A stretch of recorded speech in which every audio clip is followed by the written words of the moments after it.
benvinguts y benvingudes, sean benvindos y benvindas, sean muy bienvenidos y bienvenidas a una sessió més de mentoring des de Cefam Consultoria amb la col·laboració de TwitchGal aquí en aquesta plataforma de Twitch. Trobareu també en acabat la retransmissió al nostre canal de YouTube de la consultora on ja hi acumulem altres sessions cada dilluns al matí.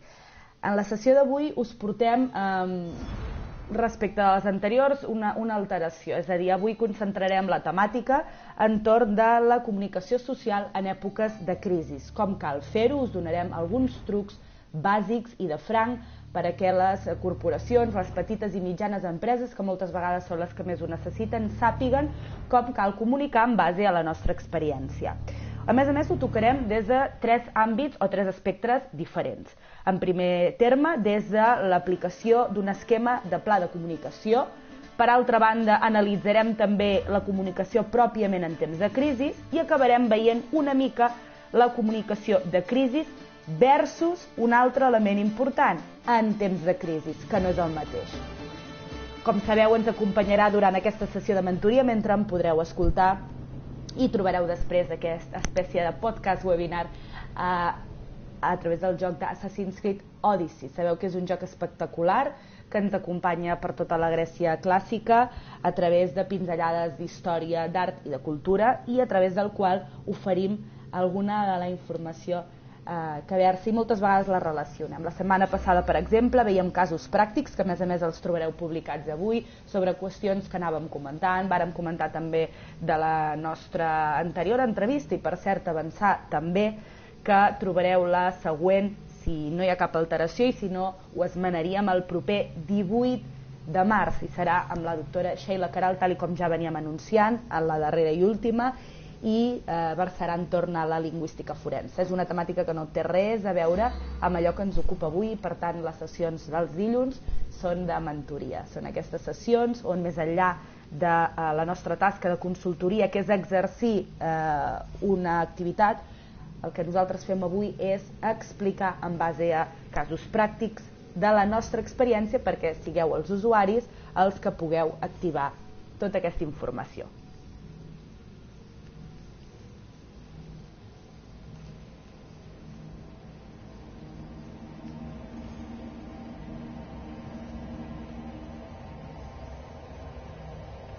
Veurem diferents qüestions, per exemple, què s'ha de dir, a qui cal dir-ho, a través de quins mitjans i amb quina freqüència o en quin context i quina resposta s'espera provocar. Aquestes serien algunes de les grans qüestions que anirem desenvolupant en el transcurs de la sessió de mentoria d'avui, la primera d'aquest mes de març, 2 de març del 2020.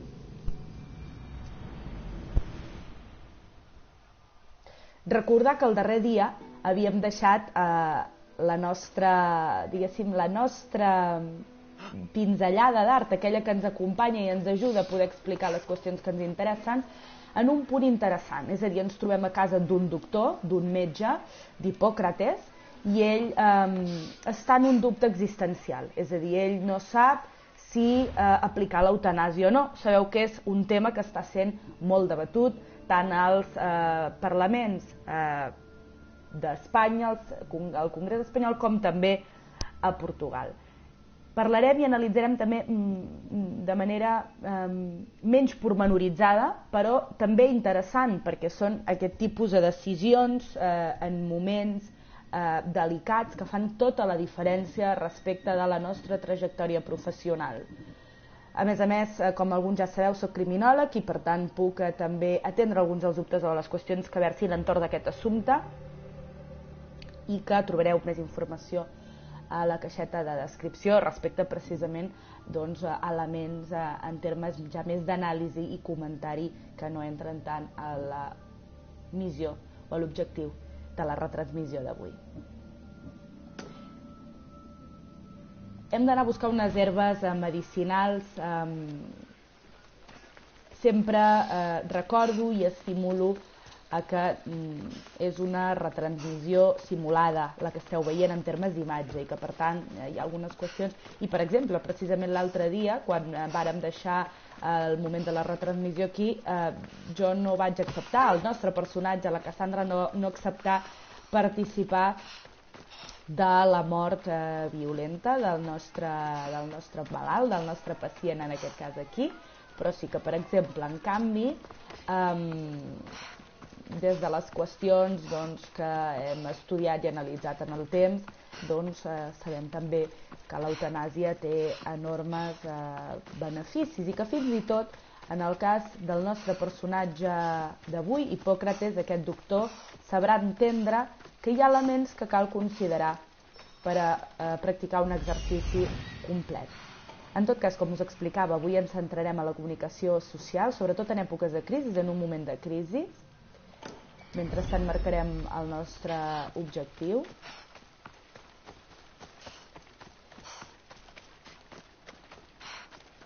I mentre em dirigeixo cap allà, us explicaré que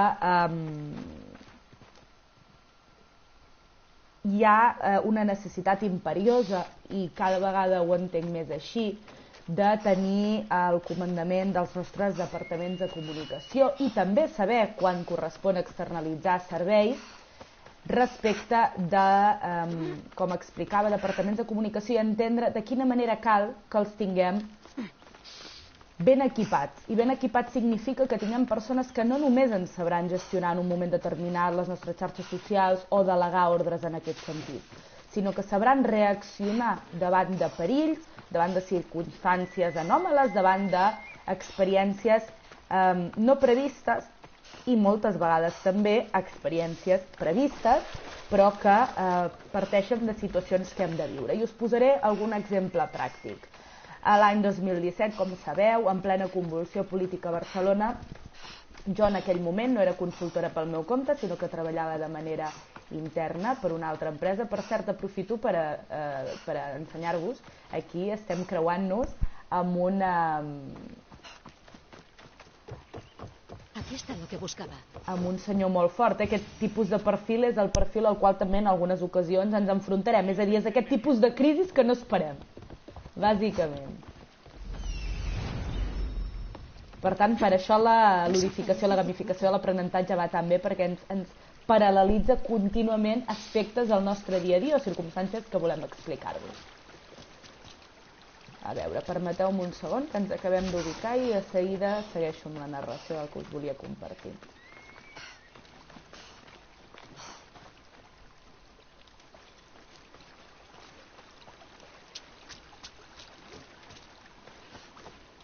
D'acord, aquí tenim les herbes medicinals. Per tant, ara mateix ja podem tornar amb el nostre doctor. Bé, doncs mentre fem el camí us explicava. Treballava per una empresa de manera interna i, com totes les empreses en aquella alçada, van experimentar certa crisi. Jo recordo aleshores haver sigut entrevistada per diferents mitjans i jo explicava que nosaltres no havíem experimentat com a empresa una crisi com a tal. Fins i tot la demanda seguia sent més o menys regular. També hem de veure el tipus de negoci, l'ubicació, hi ha molts paràmetres a analitzar. Però el que sí que jo ja preveia, i ho preveia, i aquí també jo protegia l'empresa a la qual representava, perquè era una advertència, era un consell que havia traslladat com a cap de comunicació, era la importància de saber surfejar el moment. És a dir, de saber-nos anticipar allò que succeirà. De la mateixa manera que qualsevol empresa cal que estigui molt present als paràmetres econòmics a nivell mundial i general i, com deia algú, un vell amic, quan als Estats Units estornuda tot el món es posa malalt, hem pogut observar que cada vegada això succeeix de manera més global, més generalitzada i no necessàriament ha de ser Estats Units qui d'alguna manera iniciï una petita crisi. L'estem visquent en aquests moments a nivell de salut.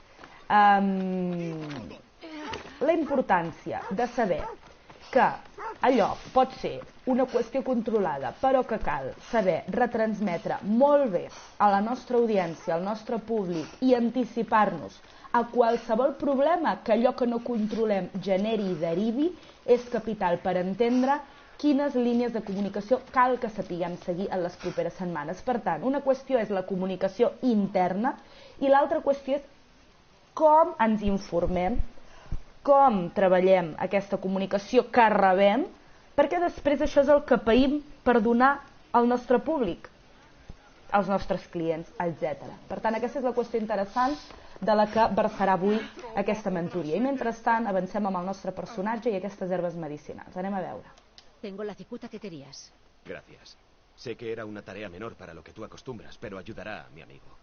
Ya he preparado la base del elixir, pero necesito que muelas las hierbas y las añadas a la mezcla. Creo que podré con ello. Ten cuidado con la cantidad que pones. La cicuta es un excelente inhibidor del dolor, pero en exceso puede ser letal.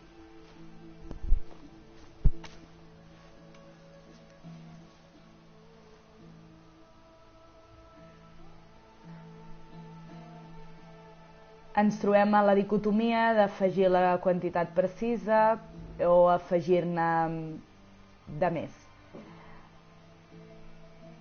Avui afegirem la quantitat precisa. Parece algo más tranquilo. La poción funciona.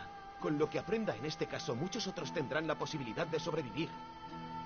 Suerte, Hipócrates. Ojalá nuestros... Aquí bàsicament el que ens ha volgut traslladar el joc és l'oportunitat, en aquest cas havent elegit l'opció de seguir les recomanacions mèdiques, que aquesta persona pugui sobreviure, i per tant doncs, és amb allò que ens quedem.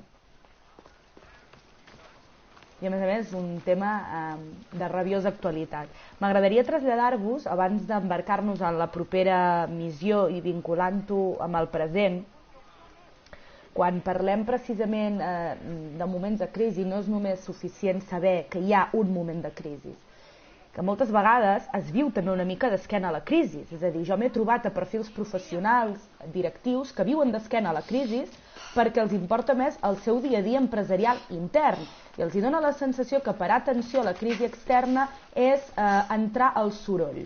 Doncs bé, a mi m'agradaria traslladar aquest tipus de perfil professional que pren algun tipus de responsabilitat i que és molt important, a més la responsabilitat que prenen, que primerament hem de saber a qui ens estem dirigint i què és el que estem decidint. És a dir, tan important és que de sobte succeeixi una crisi als Estats Units amb un huracà que de sobte pot portar algun tipus de conseqüència severa en públic. Imaginem si nosaltres tenim també clients als Estats Units, és interessant sempre mostrar un vèrtex d'empatia, i així ho feia jo sempre quan tenia que tractar amb clients, per exemple, de Nova York, i per exemple també, com no pot ser d'una altra manera, sensibilitzar-nos amb situacions socials i polítiques. Cada empresa decideix el grau d'implicació, però és important que en el país on comercialitzem i on residim sapiguem desenvolupar certa empatia, perquè això ens permetrà entendre els canals, els corrents que s'estan generant i participar d'aquesta comunicació en benefici també del nostre interès comercial. A partir d'aquí marcarem nou objectiu. Recordem que hi ha els taulells d'informació on antigament es penjaven les notícies o els comunicats o les contractacions que es volien fer.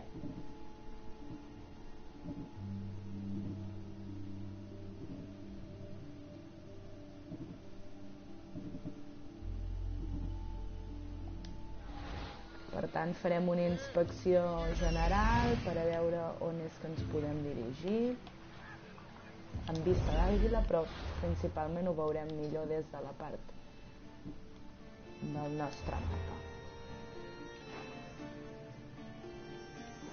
Recordar que estem a la zona de Beòcia, la setmana passada em facilitàvem informació, la tenim tota per descobrir, per tant és increïble el desplegament de circumstàncies que se'ns obren per davant. Marquem un d'aquests objectius. A més, és un joc, com explicàvem la setmana passada quan parlàvem, si ho recordeu i ho recordarem, sobre plataformes col·laboratives, la importància també, sobretot en el treball en l'àmbit digital, de saber delimitar, perquè l'accés a la informació és constant i absolut i per no experimentar també una desídia profunda, no? I per tant també com saber gestionar això i saber parar per a tornar a ser més productius. I a més aquesta informació la trobareu ben fresca i penjada avui al nostre canal de YouTube cercant Cefan Consultoria. Per altra banda, fixeu-vos que aquí ja hem trobat algú. Ara estem a la tomba de Mneseu.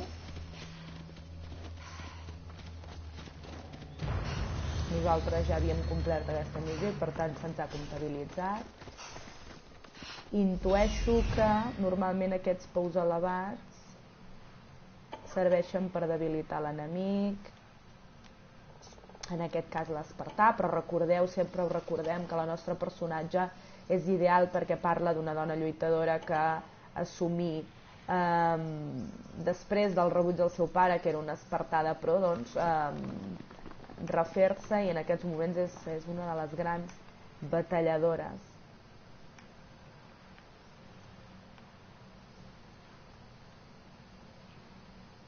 Ens la presenten com a mercenària, és a dir, ella per diners doncs, va assumint tasques, ells d'anar a buscar herbes, fins a de sobte doncs, intervenir en situacions de caire més o menys injust, i per tant ens estem referint a un sentit estrictament de la gamificació de l'aprenentatge i per tant del joc que ens acompanya, però en canvi, per exemple, també tenim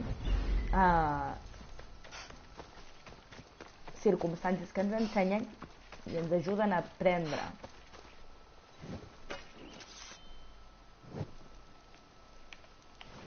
D'acord, doncs començarem debilitant per aquí.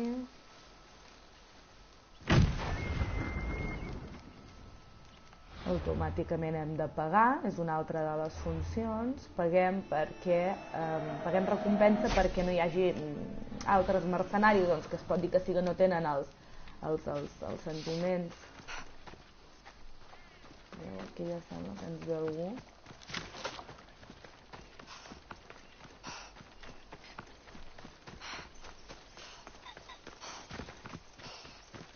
Mentre ens retirem una mica les frondositats, us explico, per exemple, en temps de crisi, en la comunicació, algunes de les premisses bàsiques que cal fer i cal que siguem molt curosos. Una d'elles és reunir el màxim d'informació possible sobre l'empresa i moltes vegades també quan concedim entrevistes fins i tot sobre el nostre interlocutor. Jo visc una situació en la qual l'atenció general de tots els mitjans, sense discriminació, doncs n'hi hagué un que feu un ús indegut de la informació. La manera de gestionar aquesta crisi fou que per a nosaltres acabà sent una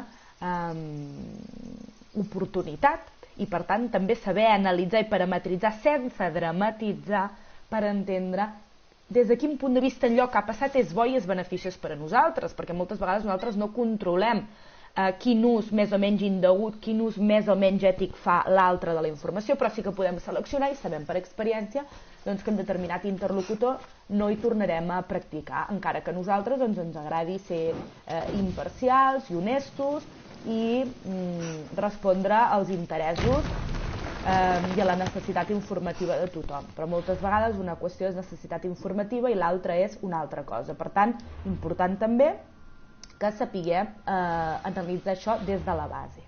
Una vegada complert aquest primer objectiu, que probablement és el més important, mentrestant paguem recompensa, també hi ha una altra part important, que és evitar els silencis de la informació. Per tant, publicar el més aviat possible amb dades que ens permetin comunicar de manera concreta. També no cedir davant de la pressió i comunicar per comunicar. Per tant, també és interessant aquí, per això és molt important que hi hagi un equip amb el qual també es comuniqui. Si sou consultors que treballeu per al vostre compte, feu més assessorament en aquest sentit, per suposat estem aquí per acompanyar-vos. Però aquells que més o menys ho tingueu clar, però a la vegada treballeu sols, sobretot sempre important, escoltar una mica el vostre instint professional, documentar-vos, per suposadíssim. I sobretot, evidentment, hi ha una qüestió que a mi m'agrada incidir. És la importància també de ser compromesos i de tenir un sentit fort de la informació. Sense estar informats no podem interrelacionar-nos convenientment, tampoc professionalment, per tant és important. I a partir d'aquí cadascú des d'allò que entén convenient. Però important és incidir, sobretot, fonamentalment pensant en la regió, en el territori on comercialitzem. La Cassandra, per exemple, la nostra personatge ara mateix es troba a Beòcia, a l'antiga Tebes, però ella és molt conscient també quan canvia de territori. Per tant, ser conscients dels beneficis que ens proposa aquell territori i en base a allò també saber treballar convenientment i sobretot, al capdavall, sent molt honestos i molt fidels a la nostra activitat comercial, però també, per suposat, allò que emana de l'activitat comercial al final, que és qui la dirigeix, que som nosaltres. A més, important també determinar el format de la comunicació, és a dir, tenim diferents formats, des d'una roda de premsa, quan parlem d'una empresa més gran, des d'una reunió amb representants, des d'una nota de premsa, des d'una carta. Sabeu que ara hi està a l'ordre del dia molta gent jove que ha començat a treballar des de les xarxes socials, d'alguna manera influenciant, contínuament estan traient petites notes, petites missives a través dels stories. Per tant, els stories també són un canal molt ràpid i que fins i tot en empreses petites i mitjanes, amb certa càrrega gràfica o audiovisual, pot ser interessant que comuniquem a través d'aquest canal, a través de l'story, amb un missatge visual, gràfic, divertit, que d'alguna manera estem empatitzant amb el nostre públic, no estem dramatitzant a la manera com comuniquem, però estem emetent una informació que a més segurament arribarà molt més ràpid que si ho féssim a través d'algun altre canal, és a dir, a través de la nostra llista de subscriptors podem enviar una comunicació a través de la plataforma que utilitzeu d'email marketing, però en canvi, per exemple, molt probablement per obrir i per dedicar-li temps a allò serà molt més difícil que no a través del canal que us acabo de citar. Sobretot empreses grans, trobo molt a faltar moltes vegades una comunicació més o menys pormenoritzada. Moltes vegades hi ha empreses que creuen que manifestar-se sobre determinades qüestions els perjudicaran el negoci. És tot el contrari, perquè el client que acudeix a aquella empresa, per això parlava que és tan important conèixer el territori comercial, vol veure's representat en allò que està adquirint, no? I si no, probablement ho pot adquirir a un altre lloc. I moltes vegades, sobretot si estem parlant de productes que no són de primera necessitat. Per tant, aquí és on hi ha la importància una mica del cas pràctic que citàvem ja fa una estona, i aprofitem també per saludar l'acompanyant que tenim en aquests moments, o acompanyant que tenim en aquests moments connectada. Paguem recompensa, però nosaltres seguim en el nostre joc, ja hem portat les herbes en el nostre metge Hipòcrates, hem parlat també d'aquesta eutanàsia en la que ens hem vist, en aquesta dicotomia, que a més està sent en aquests moments de gran rellevància en termes d'actualitat, i nosaltres seguim amb la nostra activitat marcada del videojoc, però també parlant d'aquests punts importantíssims, mentre, fixeu-vos, trobem algú amb qui anem a interlocutar ara mateix. ¿Te puedo ofrecer algo? La matrona del pueblo suele venir a comprarme plantas para sus farmacias, pero hoy llega muy tarde. ¿Crees que le habrá sucedido? Fixeu-vos que, a més aquí parlem d'oficis bàsics i imprescindibles, que segueixen d'alguna manera parametritzant les estructures més antigues i que després amb els anys ens hem pogut sofisticar, però una matrona és una matrona, no? I és importantíssim. Per tant, també d'aquests oficis, no només de les professions, diguéssim, de les noves professions o de les professions més tecnològiques, sinó també dels oficis de sempre parlarem a la nostra entrevista mensual a Cefont Consultoria. I jo segueixo respecte d'aquests punts o pautes que us vull donar a través dels quals és important concentrar-nos respecte de comunicació en temps de crisi. Parlàvem de determinar el format, monitoritzar tots els mitjans per establir un seguiment. És important també, és important ja en termes naturals, però quan succeeixen coses concretes, entendre com ens està rebent aquell que ens veu, doncs és important també per acabar d'ajustar qüestions, per veure si probablement falta informació. A vegades fins i tot és bo no incidir. Per cert, vull aprofitar per dir, insisteixo en això, totes les situacions són simulades. Ho comentem també perquè nosaltres, defensem, la setmana passada, per exemple, traslladàvem a tots vosaltres la situació de que em sentia acompanyada, com es tendeix a fer al Canadà, que s'acompanya els animals a les oficines. Doncs bé, aquí hi ha situacions de supervivència, les quals ens demanen una incidència i que entrem en, en aquest cas, com és el cas, a matar, i per tant ens demana la missió, i probablement seria una de les qüestions que es podria entrar també a debat, què cal fer, si cal mantenir o no aquest tipus de circumstàncies. Evidentment, probablement li estaríem traient veritat al videojoc, però és cert que nosaltres cada vegada estem més sensibilitzats i per tant en l'àmbit animalista sí que resulta virulent emetre imatge, i curiosament el joc ens està indicant que no podem continuar usant l'aplicació, que només se'ns està escoltant de veu. Per tant, si us sembla, deixem aquesta primera part aquí, intentarem resoldre la incidència, com sempre, i tornarem per acabar de desenvolupar algunes d'aquestes pautes. Gràcies i fins ara.